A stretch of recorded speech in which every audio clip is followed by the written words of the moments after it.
Hey, what is up, Legends? My name is Derek or J Nova, and today we are back. We're going to be revisiting some of the most iconic video games from my past, my childhood. Games that still hit me with that huge wave of nostalgia, whether it's just those classic adventure games or games with straight up legendary genre-defining gameplay. Today, we're going to be ranking those games that shaped my childhood on a tier list. So I asked some of my friends, my closest friends, to create a tier list on Tier Maker for me of games that they knew that I played or games that we played together just back in the day when we were kids. Obviously, since these games are nostalgic to me, you might be surprised, or maybe you won't be surprised with the games that are on this list. But if anything is missing from this list, you feel like there's a more nostalgic game, obviously with the generational differences, there's going to be things that are less or more nostalgic for certain people. So if there's anything that's not on this list that you are nostalgic of in terms of video games, hit that comment section down below. Tell me what game it is. Tell me your experience with it. I want to hear all about it. Maybe I'll play it. Who knows? But without further ado, let's get ranking. Man, this is my first time looking at this tier list, and there are some bangers down here in the images. Wow, we got games like Spyro, Maplestory, Need for Speed Underground 2. This is gonna be a long video, so strap in and let's get started. I think we're gonna kick it off with Spyro.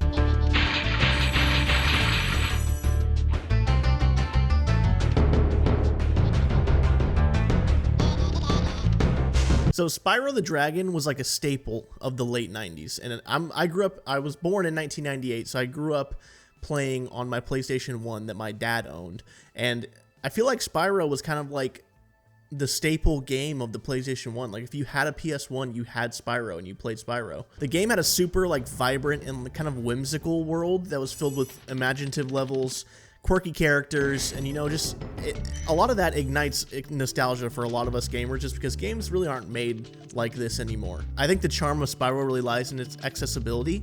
It's super easy to understand, super easy to play, and at the end of the day, it's one of those games that you kind of just turn your brain off and have fun playing. It's very brightly colored, it's very easy to play, it's easy to understand, and it's just fun to sit there and, turn your brain off, have some fun, play Spyro the Dragon. I think for a lot of us, Spyro remains an iconic figure in gaming, and he always will be. And that nostalgic value has only grown with time, especially with the release of the Reignited trilogy, reminding us of how much joy that little purple dragon can really bring us. That being said, there are games that I look back more fondly on than Spyro. It is, I think, one of my earliest video games that I played, if I could really think back on it. But I'm going to put Spyro in the A tier. I think it is almost the embodiment of nostalgia to me, but I do think that there are more nostalgic and better games on this list. All right, moving on, let's talk about Grand Theft Auto San Andreas. Can I take your order, please? Carl, what do you want? You gotta eat to keep your strength up, man. Hey, I'll take a number 9, fat boy. Give me a number 9, just like his. Let me get a number 6 with extra dip. I'll have 2 number 9s, a number 9 large, a number 6 with extra dip, a number 7, 2 number 45s, 1 with cheese, and a large soda. GTA San Andreas was my first kind of step into the Grand Theft Auto series. I played Grand Theft Auto 4 shortly after playing this one, but GTA San Andreas was the first Grand Theft Auto I ever played. And this game defined the open world genre. And honestly, it became like a cultural phenomenon amongst the gaming community. It had a huge sprawling map filled with, at the time, diverse landscapes, super memorable characters, and an engaging storyline, which was, honestly, there's a lot of games that have engaging storylines from that time, but having all of these aspects in one game was just unheard of at this time. I think the freedom that it gave the players, the ability to just kind of do whatever you want, was something that we hadn't really seen in a lot of games, at least in terms of it being a realistic style of a game. And it just offered hours and hours of exploration and mayhem. Nowadays, I think this game really just embodies like what it meant for a game to be fun. There's so much stuff in the new games these days that you look back on games like this and it's like, this game is just more fun. It's that's the only way to put it, really, is the game is more fun. But I look back really fondly on GTA San Andreas. I think it's probably, if I had to really sit there and think about it, it's one of the best games of all time. It ignited the GTA series, really. I don't think we'd be where we're at without San Andreas, obviously. And now we have GTA 6 on the horizon. So that, that kind of birthed that huge series. Obviously, that title can also be given to like GTA Vice City that came out before it. And there's 3 other GTA games that came out before San Andreas too. But I feel like San Andreas was like the pinnacle starting point of Grand Theft Auto, because it really just went up from there and the game just got crazy, crazy good. But in terms of nostalgia, I have to put this at S tier. I think this is one of the greatest, most nostalgic games of all time for me. Okay, let's knock out a couple Call of Duties. Let's get these out of the way. All right, let's talk about Modern Warfare 2. Harriers waiting for your mark. Repeat, Harriers waiting for your mark. So Modern Warfare 2 took everything that Call of Duty 4 was and improved on it. The game had a ton of issues. A lot of things were overpowered, lots of bugs, lots of other issues with the game that, never, back then games didn't really get as many updates as they do now. So you kind of had to sit there and deal with a lot of the problems of the game for an extended period of time. Whereas now, barring the issues with Call of Duty right now, which you can see in my most recent video that I posted, but nowadays, if there's like a game-breaking bug or something is extremely overpowered to the point where it's ruining the game, it'll get hot-fixed pretty quickly. Back then, we really didn't have that. I mean, we would maybe get updates when DLCs came out, but other than that, you kind of just got what you got, and that's what you played with. But MW2, like, looking back on it for me, nostalgia-wise, the game was incredible. I played multiplayer every single night after school with a group of friends. And it, honestly, looking back on the Call of Duties I've played, is one of the most fond memories that I have of a Call of Duty, just because of how much I played it and how much fun I had playing it. I'm talking like Xbox 360, putting how many nukes you had in your bio on your profile. This was back in the days of like J-tagging your Xbox so you could, get like all the camos and stuff like that and have like a weird colored name in the lobby. Just so much stuff that I could call back on that just makes this game incredible. Not even mentioning like how good the game actually was. This was a defining moment for Call of Duty.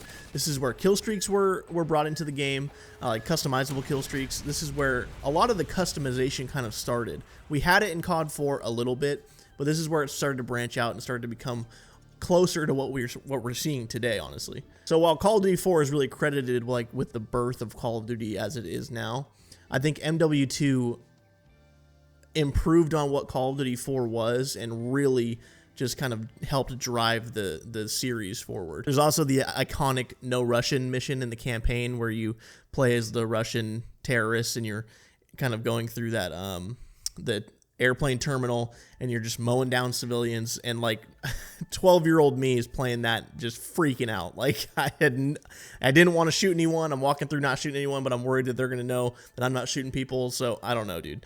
It was crazy. The campaign in that game was really solid, and I think we got really good campaigns in every Call of Duty for a while after that game too, so they put a lot of effort into those, so that was cool. But yeah, in terms of nostalgia, dude, I have to put this one in S tier as well. It's one of the most fond Call of Duty memories I have. It's one of the earliest games I ever played. It's one of the only games I really got into like heavily competitively as well. So that's kind of the birth of my love for competitive Call of Duty too. So I have to put that in S tier. Now let's get Call of Duty 4 out of the way too, while we're on the topic of Call of Duty.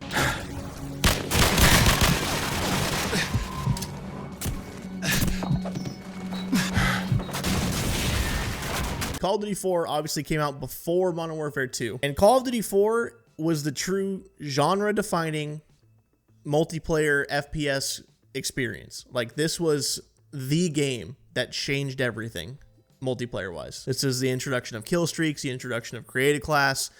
Everything that we have in Call of Duty is thanks to this game. Perks, kill streaks, weapons, all that stuff. Not weapons, but, creative class. All came from Call of Duty 4. And looking back on it, I loved this game, and I think we owe everything Call of Duty is now, the good parts at least, to Call of Duty 4. But in terms of nostalgia, I really didn't have anyone to play this game with, and I don't look back on it with like super fond nostalgic memories. I know the game was good, and I know it's a defining Call of Duty. Like it defined the series to what it is today. But I don't look back on it and say like, man, I really wish I could go back and play Call of Duty 4 in 2007. I just don't look back on it like that. I was too young. I didn't have very many friends that played at that time. So Modern Warfare 2 is that game for me. So this game, Call of Duty 4, I'm going to put it in C tier because it could be worse. Like I could think back on it and, you know, I didn't really play it that much. I just kind of remember it. It's kind of just floating in the middle where it's like, it is a nostalgic game for me because it's one of my favorite Call of Duties of all time, but I don't look back on it that fondly. So for that reason, it's going in C tier. All right, let's switch it up. Let's talk about Pokemon Sapphire and Pokemon Ruby.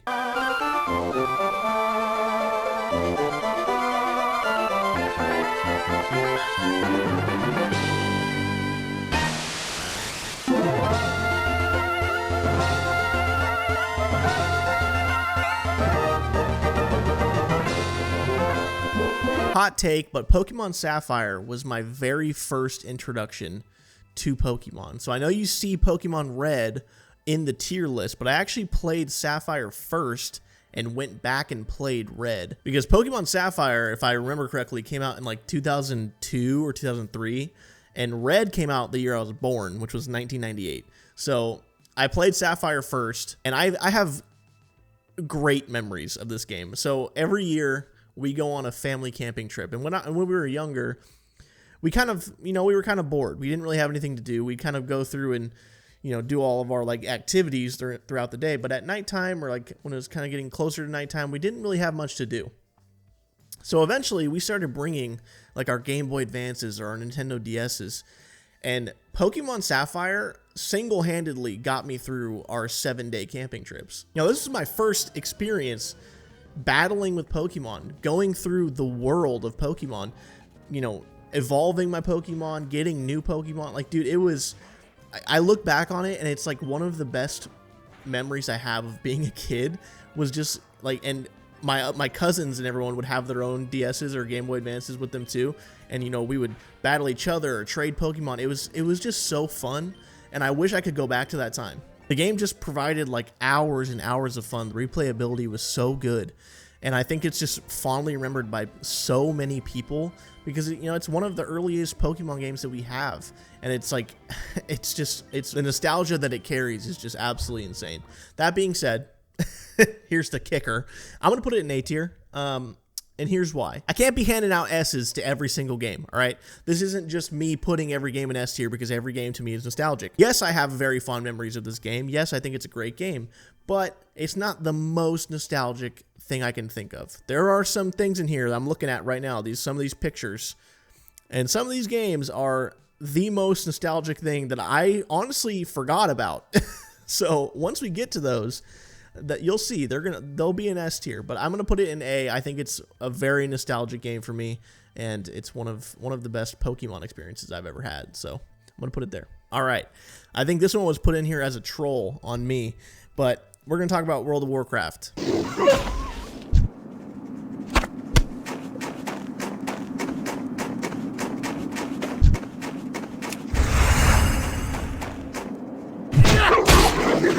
Now, in my previous video, or one of my previous videos talking about my gaming backlog, I talked about how I played old school RuneScape a lot as a kid. It was one of the other first kind of introductions to PC gaming that I ever had.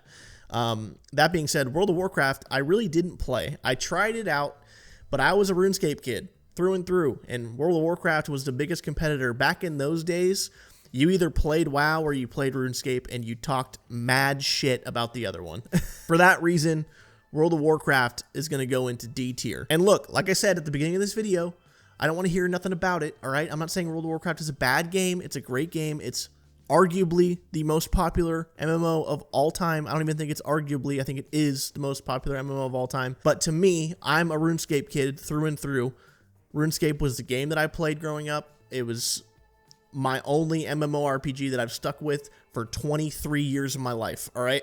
But just to speak to World of Warcraft in general, I mean, it's genre defining. It built the MMORPG genre that we know today. There's New World, there's that Star Wars, Old Republic, or whatever it's called, MMO. All of those games are built based off of what World of Warcraft did back in the day. So World of Warcraft really kind of just defined the MMO genre in entirety. So I'm not sitting here telling you that World of Warcraft is a bad game, okay? It is one of the greatest, but to me, not the most nostalgic. All right, Adventure Quest. Now, I don't know if anyone has actually played this game that's going to be watching this video, but this was like a online flash game. It was an RPG game, but it was a flash game that you could just play in browser. And it was like early 2000s, like maybe 2002, 2003-ish. But this was like, I think this was actually my very first experience on a computer playing a video game was Adventure Quest. We used to go into computer lab when I was like in kindergarten or like first or second grade, and we'd have like free time where you could just kind of go to any website, not any website, but like the website that they allowed, and play the games that were on those websites. And I would always go to addictinggames.com, and Adventure Quest was on there, and I would always play Adventure Quest. And this game, I don't even know how I'm going to be able to find footage of this game for the B-roll in this video, but this game was just, it was turn-based combat. The graphics looked like they were made in MS Paint, but it was so good as a kid because it was like this window into this medieval, like, just, you know, fantasy world. It was so good back then because it was so unique to me. You know, you got to walk through all these towns, you got to go through dungeons, battling monsters, and it was my first introduction to turn-based combat. And I think I can credit this game for my love for turn-based combat games. I love turn-based combat, and I think it's because I grew up playing games like this. But there's so many like cool weapons and like cool spells and stuff like that too. So the character progression and the stuff that you could get was so cool that it just, you know, it scratched that like itch in your brain of progression too, which was really, really cool to see back then. So for that reason, I'm putting this in S tier. Actually, no, I'm going to put it in A tier. I'm going to put it in A tier because I think the game itself could have been better.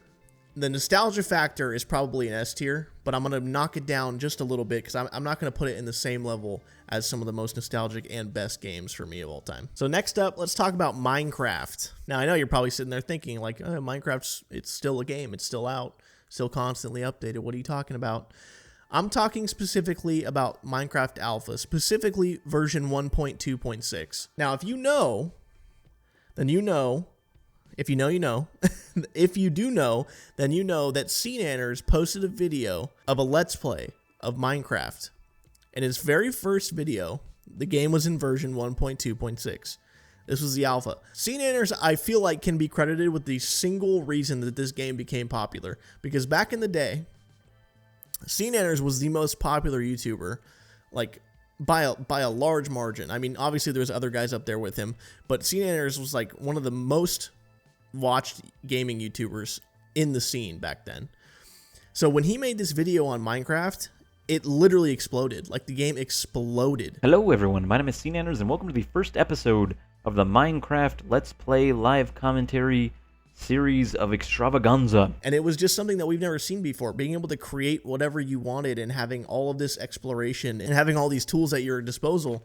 Like, it was just a brand new thing to everyone. So it really, like, I keep saying this, but it was a genre defining moment for games like this. And now we see things like Valheim that are coming through that are, you know, built on that like survival aspect that Minecraft really started. So I'm going to put Minecraft in A tier because I think not only is it like very nostalgic and a good game, but the reason it's not in S tier is because I think I have more nostalgic moments of it a little bit later in its life cycle than Alpha. But Alpha is when I first started playing it, so that's why the Alpha version is on this tier list. But most of my nostalgia comes from later in the game's life cycle. So that's why it's getting knocked down a little bit. But this was a genre defining, like the survival genre as a whole game. It started it all. And I was there for like the entire blow up of this game. So seeing it at what it is now, the most popular game in the world, is insane. But, you know, just being able to build and explore and create things with friends with no limits was just, it was amazing. And honestly, like, especially like the first time I ever found diamonds in like my first playthrough of Minecraft as a kid, or like the experience of being able to use creative mode, like not knowing what creative was at first, it was like, dude, it was amazing. And like building these huge structures, watching tutorials on how to build things to make my world look cooler. I've spent so many hours in the world of Minecraft, so it's really, really cool to think back on like the origin of it and where the game started. All right, next up, let's talk about Spider-Man 3.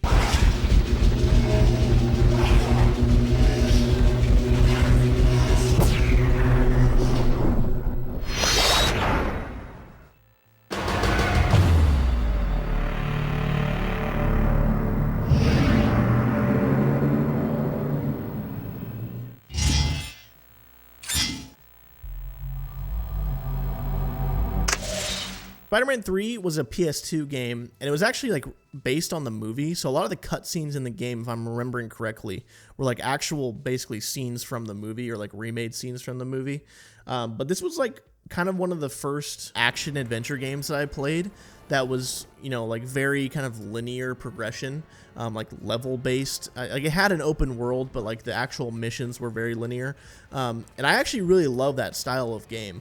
Like, for instance, right now I'm playing through Space Marine 2, and that game is very linear in terms of how you progress through each mission. But in my opinion, Spider-Man 3 PS2 version was one of the ones, like, first games that really got, like, the web swinging right. So that felt really good and just captured, like, the freedom and the excitement of playing as and being Spider-Man. Obviously, right now we have the Insomniac games, the Insomniac Spider-Man series, the Amazing Spider-Man series, and those games are absolutely stellar. Like, they are, when I look back at like the games I played over like last few years, like the two Spider-Man games that have come out over the last 5 years or so are probably some of the best games that have come out in the last 5 years. But this Spider-Man 3, just thinking back on it, like in New York, swinging around, it was kind of like groundbreaking technology too, like just how the game played and how it looked. Everything like that was pretty new and fresh. So back then it was really, really cool. I'm going to put this in B tier. This is going to be our first B tier. Thinking back on it, it's definitely one of my highlighted games from my childhood, but overall not the most nostalgic. You know, I played a bunch of other stuff that I think could go above it. So I'm going to put it in B tier. All right, next up we got ToonTown Online.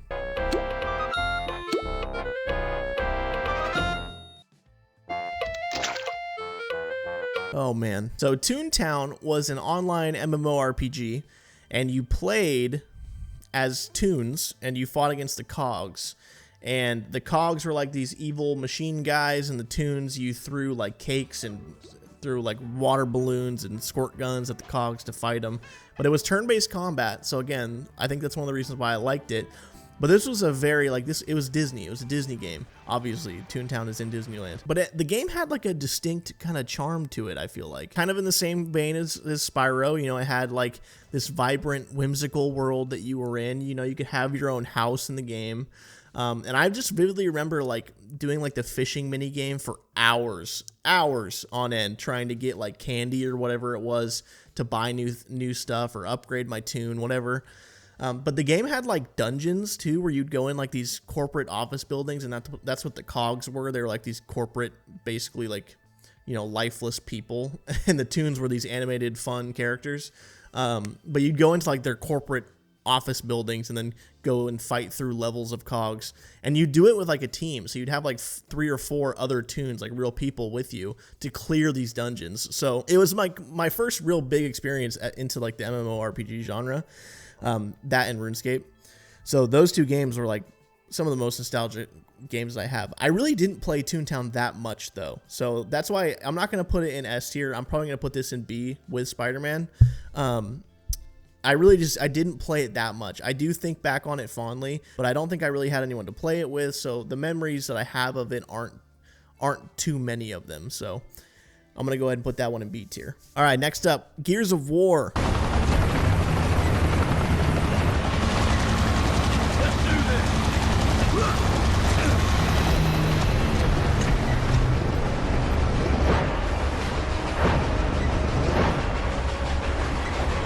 This might be a hot take. You guys might dislike this one, but I'm putting it in S tier. Now listen, this is a nostalgic tier list. So obviously Gears of War is one of the greatest third-person shooters of all time, right? They have great multiplayer, great single player.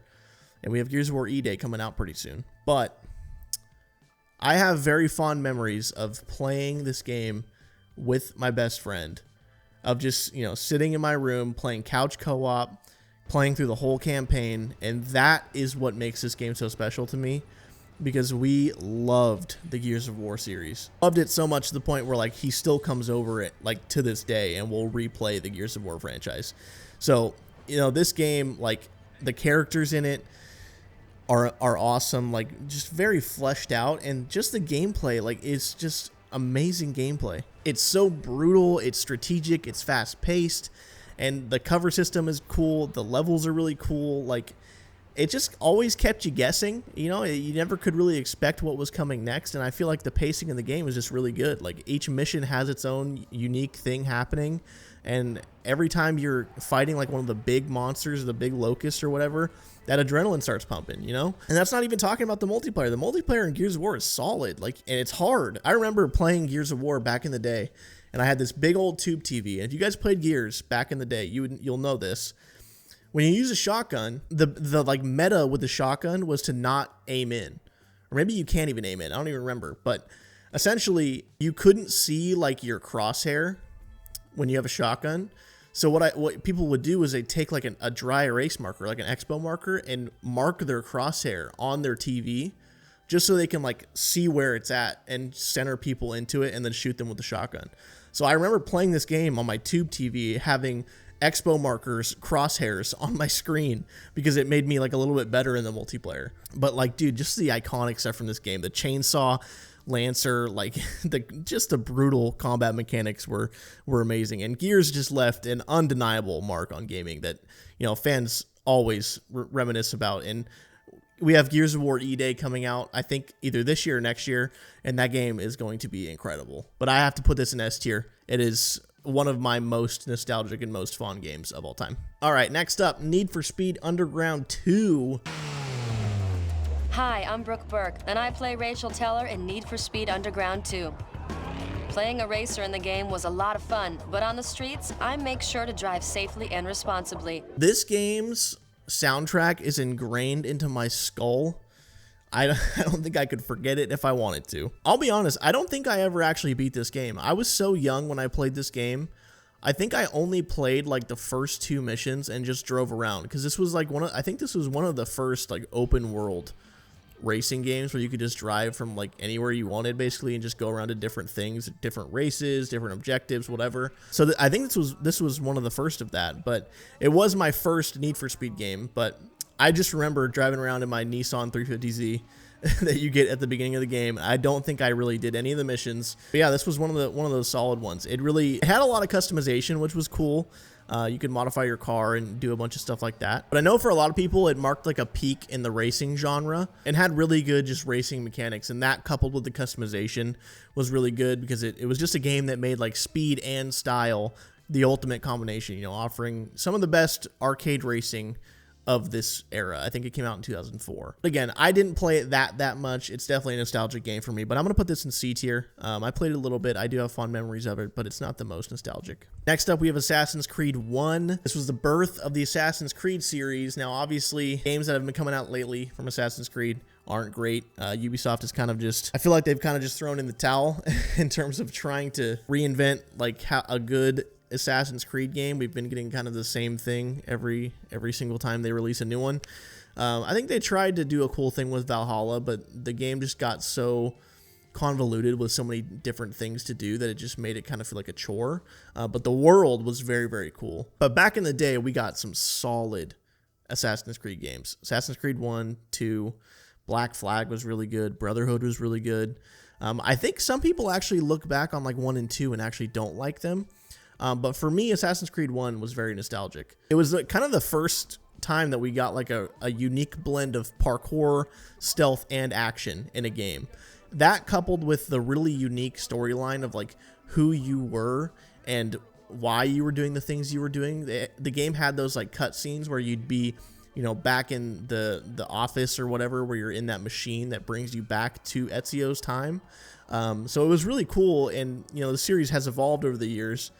I think that this first Assassin's Creed game holds a special place in a lot of people's hearts, just because, you know, the people who played it witnessed like the birth of one of the most influential and biggest franchises in gaming. I do love this game. I'm gonna put it in B tier. It's kind of in the same world as Spider-Man 3 for me. I did play it. I loved it. It is nostalgic to me, but you know, there are games I look back on definitely more fondly than this. Now let's talk about another banger, Star Wars Battlefront 2. Turret, take it out!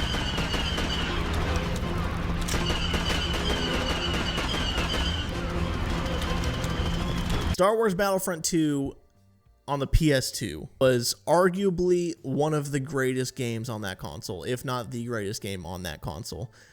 If not one of the greatest games ever made. If you guys are unfamiliar, maybe you've only played the newest like DICE Star Wars Battlefront 2 that's kind of like Battlefield but Star Wars. This one, you know, was very similar. You were these large scale battles, but this was like just a defining moment for PlayStation players, because this game allowed you to have those huge battles that just no other game let you do. And being a part of it, especially getting to play as, you know, the heroes, like all of the Jedi, and God, it was just amazing. There were so many different maps. We could play as all of the heroes. You could play as Anakin, you could play as Obi-Wan, you could play as Darth Vader. Anyone that you've seen in the movies, really, you could play as. You could play as all the different droids, all the different clones. It was just amazing, dude. Like, especially the space battles, like that was just something that, you know, you didn't really think would be possible in a game to be that good. But you could literally, in these space battles, fly into the enemy team's ship, go in, destroy like parts of their ship to help destroy the ship overall and win the battle. So it was just stuff that was like, damn, I didn't think this was possible in a video game. On top of just the fact of being nostalgic because it's a Star Wars game. But I look back on this game and it's so simple but so effective, and it just holds a special place in my heart. So I have to put this game in S tier. Again, it's one of the best like first-person or third-person shooters, just action game of all time, really. All right, moving on. Age of Empires 2. This was my first real-time strategy game, and I actually love RTSs now. I play a lot of Civilization. I've played a few other kind of, you know, indie game RTSs here and there, but it had like a very strategic, deep gameplay style, and I think that was what really hooked me. But a lot of like the fighting and the combat was very engaging. You know, it looked really good for the time period too. But yeah, I would just spend countless hours, you know, learning all the different armies and best tactics and stuff like that. I didn't really touch the multiplayer in this game, but I loved playing it solo. And looking at the community now, it has like a really big modding community, so I know a lot of people kind of look back on this game very fondly. What I can remember from playing it was just all the cheat codes. I think there was cheat codes like get yourself a like a Mustang or so, like a super like modern era car, and this is like a medieval game with horses and shit. So it's so all the cheat codes, I vividly remember inputting those because I was horrible at the actual game itself, so I would use all the cheat codes. But it's really cool to see like the community just, you know, modding the game. There are new ones too that have come out. I think Age of Empires 3 is out now or something like that. But this was kind of the introduction into real-time strategy games for me. So definitely look back on this one fondly. I'm gonna put this one in B tier as well. Like I said, one of the more fond memories I have of playing an RTS, but definitely games that kind of beat it out. So it's gonna go in B tier. All right, 007 Nightfire on the PlayStation 2.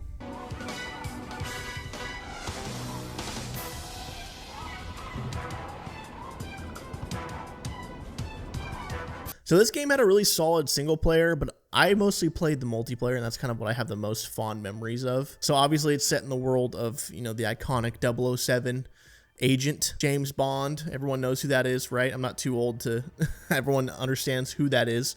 But you know, you got to play as a spy. Like, it was really cool. This game and like the old Splinter Cell games were like the two kind of competing franchises where you get to play as this really cool tactical spy guy. I can remember all the missions too, like just driving like his really cool car. You got to shoot all the guns in it.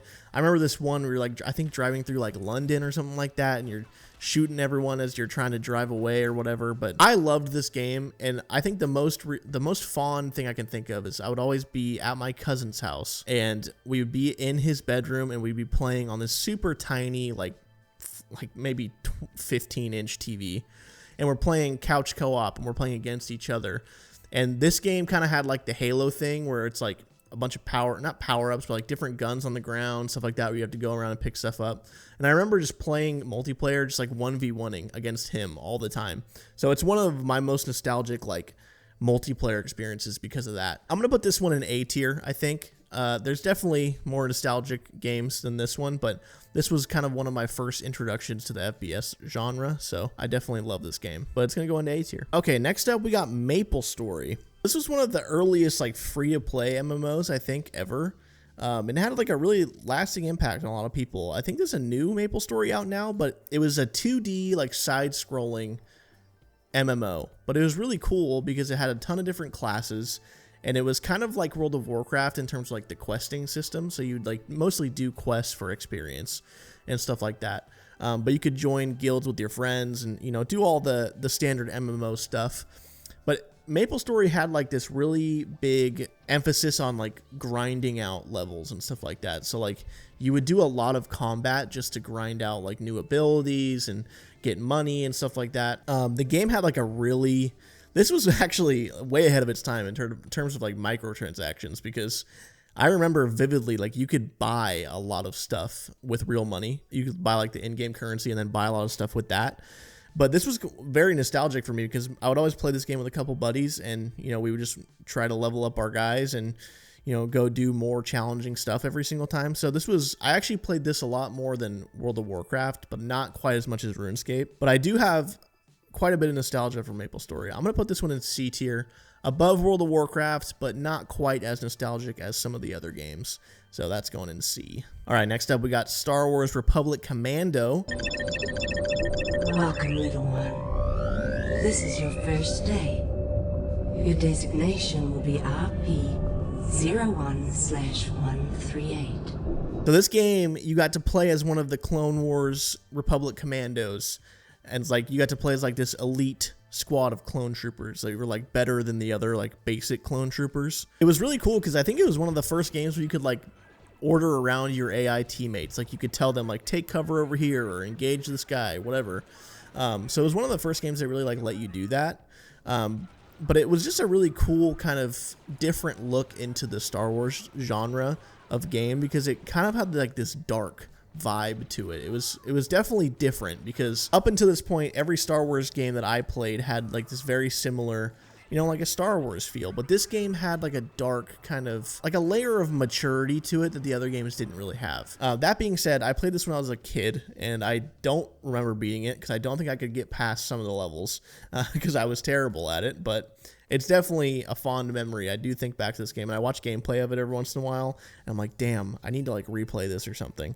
I'm going to put it in B tier because I do think this is a great game, and I do think about it fondly, so I'm going to put that one in B. All right, Pokemon Red. This is where it all began. The game that literally launched a cultural phenomenon, and for many, it was the very first RPG that they ever played. For me, it was the second. It was the second Pokemon game I played. I actually played Sapphire first, like I said. But I'm going to put this one in C tier. Here's why. I played Sapphire first. Going from Sapphire, and remember, as a kid, so it's not me as an adult where I can go back and play an old game and appreciate what the old game is. As a kid, I played Sapphire and went back and played Red, and I was like, this sucks. This is worse than Sapphire. So I'm putting it in C tier. I really don't look back on this one that fondly. I'm putting it in C solely because I know how impactful this game was. But this game came out in 1998, dude. Like, and just the stuff you can do in it, like, Pokemon literally is a phenomenon. It is the biggest brand in gaming. The music, the sound effects, the battling, the evolving, like everything is just so simple but so effective. So that's going in C tier. All right, next up we got Godzilla Destroy All Monsters. This was like a fighting game, so think of like Tekken or Mortal Kombat if you guys played this, but basically it's set in the Godzilla universe. You got to play as Godzilla, or you could be like Mecha Godzilla or any of the other titans from this universe. And this game, I look back on this game with the exact opposite of nostalgia, because this game like ruined friendships for me. I vividly remember playing this game and like getting so pissed off at my friends that would come over because they would like spam block or something against me and I couldn't figure out how to beat them. that I would literally like just rage and like start crying out of pure anger. So this game just ruined friendships. This should be, I'm gonna create its own tier. All right. So Godzilla is going into the ruined friendships tier. It is a nostalgic game, all right? I look back on it fondly. It was fun. It was, I think, one of my first like fighting games I ever played. But it was cool to be able to like play as Godzilla, and you could like destroy the cities around you, like in the levels that you played on too. I remember one was like a volcano, I think, too, where you could like crawl around on a volcano and stuff. So that was cool. But yeah, this game just ruined friendships, man. Everyone got pissed off at each other. All right, keeping it rolling. We got the Warriors. Fine. Damn it! You bomb! Ah! That's what I like to see, Rembrandt. Rudy's had enough.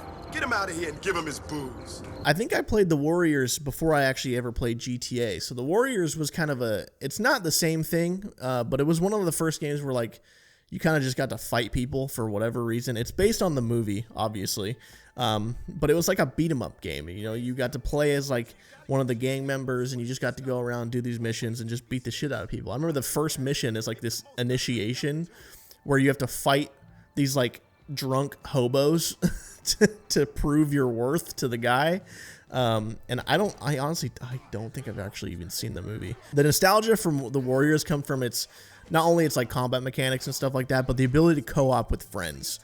So obviously the story and everything was really cool because it's based on the movie. But I remember playing this game, and we had to hide the fact that we were playing this game. So we'd play it at my buddy's house, and we'd sit in his room playing it. And he had this, in his room, he had this like kind of glass, like see-through door. And the TV was like in the corner of the room, so you could see the TV from the door.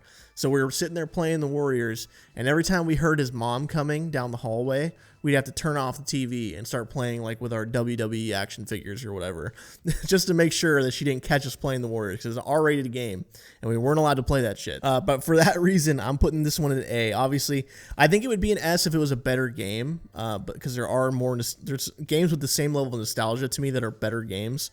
But I'm putting that one in A just for the sole fact of the couch co-op nostalgia factor. All right, next up, we got Siphon Filter. So Siphon Filter was my first like stealth action game ever. It was released in 1999. I was playing this shit on the PlayStation 1 as like a 5-year-old, dude.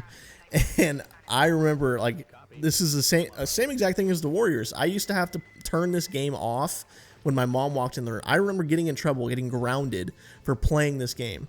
But it was kind of like it was kind of like a 007 type of deal. You're like a secret agent, and you just did all these different missions. It was very linear. This was kind of the style of game back then, but it was on PS1, and it had these third person. It had third person gunfighting, but it had like these. It had stealth mechanics, a lot of memorable boss fights, and a pretty decent like narrative story. It was pretty good. I think there's like 3 or 4 Siphon Filter games. I only played the first one, but I definitely think back on this, and it's like one of the first like shooter games I can remember playing. I was like 5 or 6 years old, I think. I definitely think this one's underrated. I don't hear about this game in particular quite like a lot when talking about nostalgic titles. But this is one of the most nostalgic for me, absolutely. But just because of the fact that I was so young and I don't really remember it that well, I definitely I'll watch gameplay and it starts to remind me of things. But I'm gonna put it in B tier just because it's not like the most nostalgic thing. It's just one of the earliest things I can remember playing. All right, next up, the Juggernaut, old school RuneScape, or RuneScape 2, I guess what it would be called. This is the epitome of nostalgia for me. This is the epitome of a nostalgic game that I look back on and I would trade anything in the world to go back and play this shit when I was 10 years old again. There are very, very few games I look back and think of all of the amazing times I had playing with friends, by myself, whatever. The world in this game is untouched by any other game ever created, in my opinion. There are over 200 quests in this game right now. I think there's 240 or whatever. And each one has an entire storyline that is multiple, dozens of things of dialogue. It is crazy the amount of content in this game. Obviously back then there wasn't that much. as there is now. But just the combat, everything about this game, I love. You have so many different skills to try and max out. The grind, actual pace of play in this game, like the ability to progress, is so slow that you have to play it for hours and hours and hours on end to make any sort of progress. It just offers that like simple experience that takes you back to like the early days of gaming when everything was simple and effective. And this game has maintained a passionate, probably the most passionate player base of all time forever. Like this is at this point, this is like a 29, 30-year-old game or whatever. Like this game has been out for so long. Like, yes, we had the time in between when old school RuneScape was released and RuneScape 2 became the shitty version of RuneScape after EOC came out. But, you know, like this game has withstood the test of time. Like the graphics are more or less the same as they are now as they were in 2007. And we're breaking records for player count today. Like, it's insane to me, dude. It just goes to show you that the recipe for this game worked. This game it's beautiful. It literally embodies what nostalgia is to me. I think back on this, and this is like, when I think about the games I used to play as a kid and what stands out to me as the most memorable experience, it's RuneScape. It has to be. This is going in S tier, and it's going above everything else. It has to be the most nostalgic and best game of all time for me, and it always will be. And last but not least, we have Halo 3.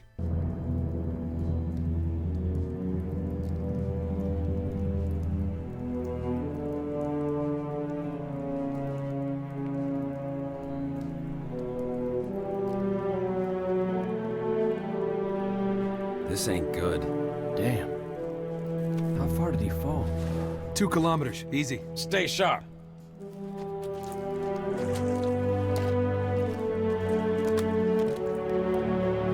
So Halo 3 holds a very special place in gaming history because it was a defining title for the Xbox 360 and just an unforgettable experience for so many players. It was released in 2007. It was like the thrilling conclusion for the Halo saga. It was, you know, it just rounded up the Halo story and put a nice little bow on it, and we got this insane package of a game. You know, this game had a very good campaign. I vividly remember playing like co-op campaign with my friends in this, but the multiplayer was to me the highlight. Like the multiplayer in this game was so good. Thinking about it, like it really is like the most iconic multiplayer experience of any game I can think of during this time. You know, we had the actual multiplayer modes like Team Slayer or Team Snipers, Team SWAT, like all these really cool modes.